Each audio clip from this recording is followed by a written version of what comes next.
I'm Jonathan Charnes. Thank you for watching my video, The Dysfunctional FAA, Part 4.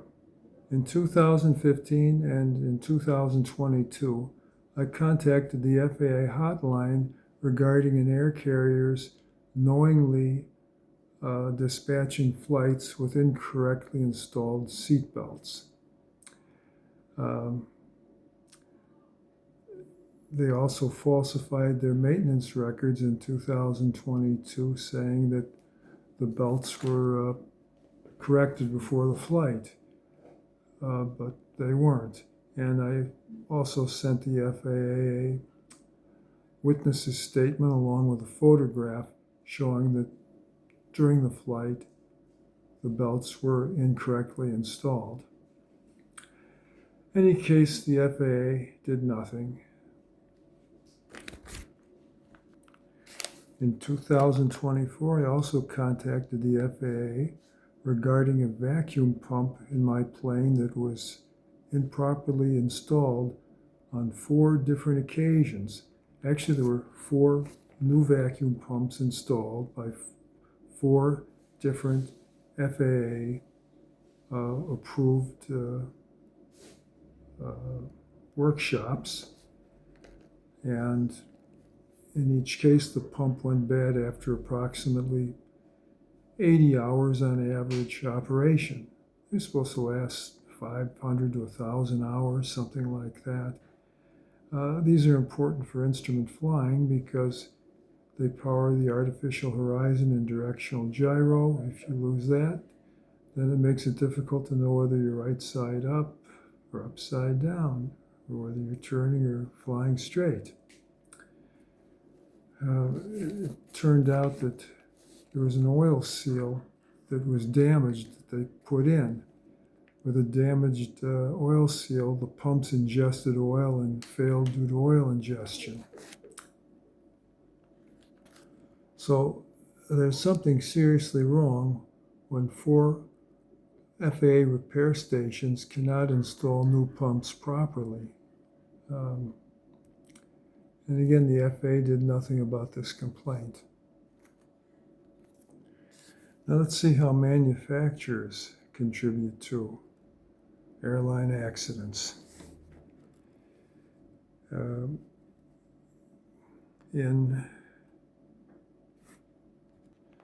2021, Boeing agreed to pay $2.5 billion after being charged with fraud over the company's hiding information from safety regulators, plus a criminal penalty of $243.6 million, $1.77 billion to airline customers, $500 million in cash to victims, the Victims' Beneficiaries Fund.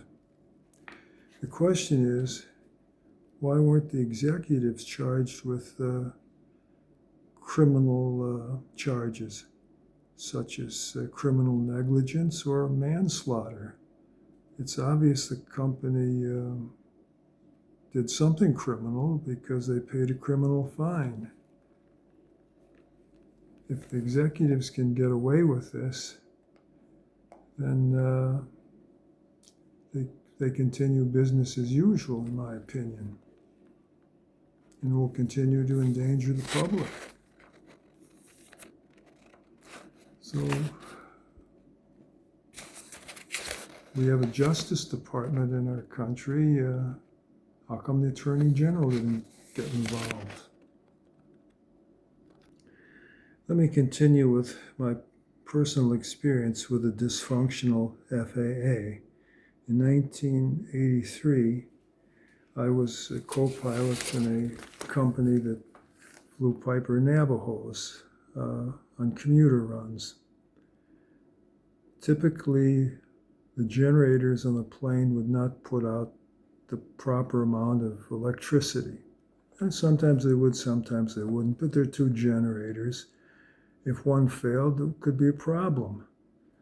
But anyway, the captains would not let me write this up.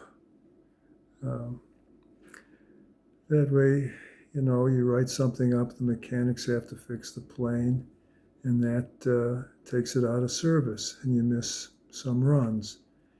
Maybe at the end of the day, they'll write it up, and the mechanics have all night to work on it. But anyway, make a long story short, one of these planes had a complete electrical failure in low instrument conditions flying into O'Hare, and got pretty close to a 747 flying on a parallel runway.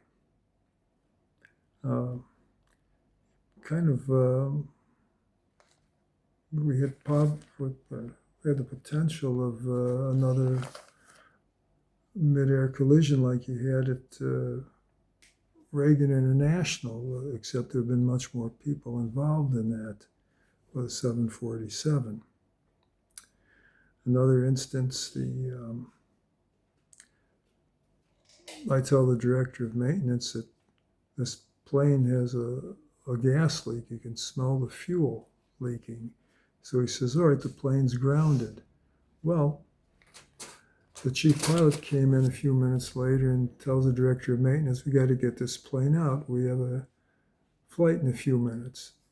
Director of maintenance tells me, oh, I can't smell anything, and he releases the plane for passenger service. Eventually, I contacted the FAA, and the principal operations inspector for that airline visited me and told me they're shorthanded and he hopes they don't have another fatal accident. About a year after that,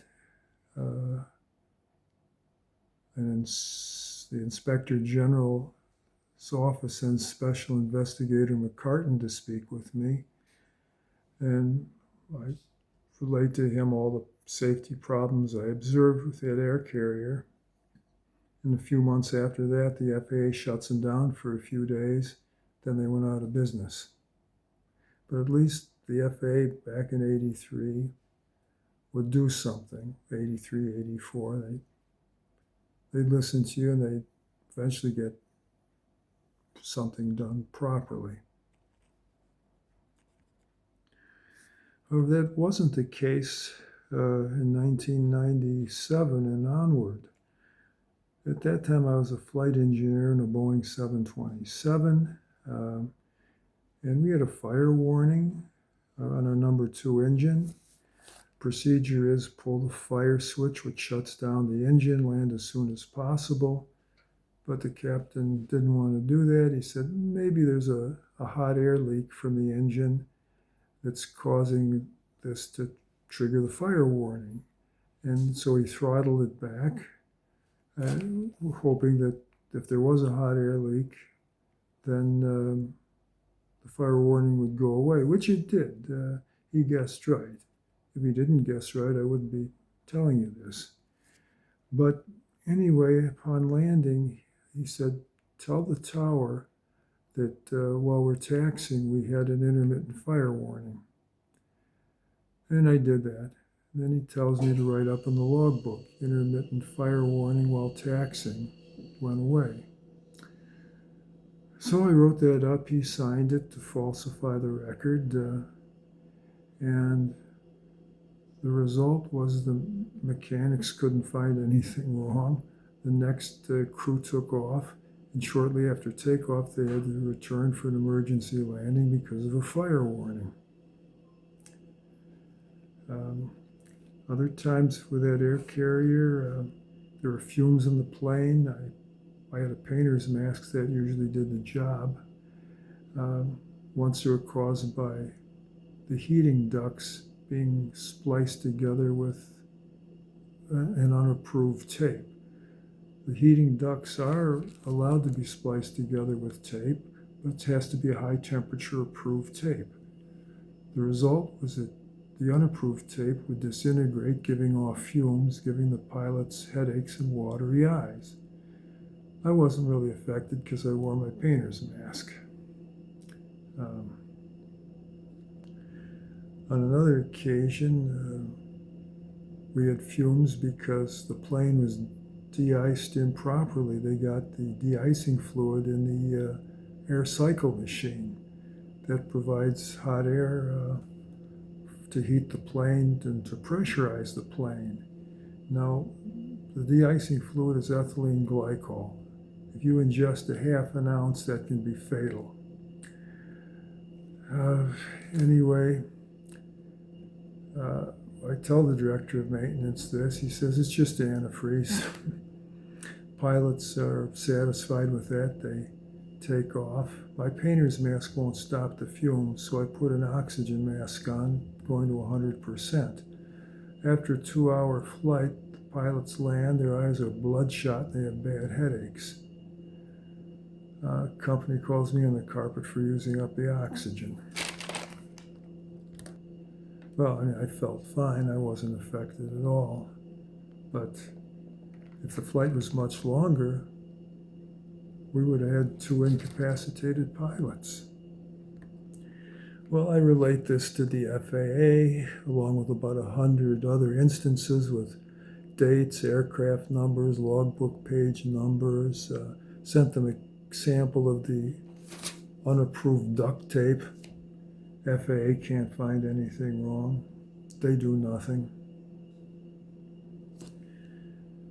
Well, that's one of the reasons why I recommend all maintenance personnel be subject to polygraph tests, as well as FAA inspectors and airline executives and aircraft manufacturer executives.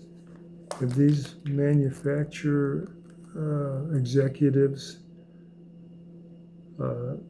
withheld safety information from the FAA or told their engineers or engineering representatives not to make safety concerns public, maintenance inspectors for the manufacturer should also be asked if they had any concerns about safety issues. Are the aircraft being manufactured properly? Are they going out of the production line with any known defects? Simple polygraph tests might get rid of a lot of problems that we have in the industry. So I basically urge you to contact your congressman requiring polygraph tests throughout the industry for FAA representatives, aircraft executives, pilots, mechanics, and that they also increase the FAA workforce. I read a book called The Unsafe Skies about 40 years ago, and they said that in the United Kingdom there's about 10 times as many inspectors per aircraft as in the United States. So the United Kingdom has sufficient inspectors to properly inspect airline operations and manufacturer operations. Whereas in the United States, they just basically have enough inspectors to go over paperwork, much of which is falsified. So let's get polygraph tests and more inspectors. Thank you.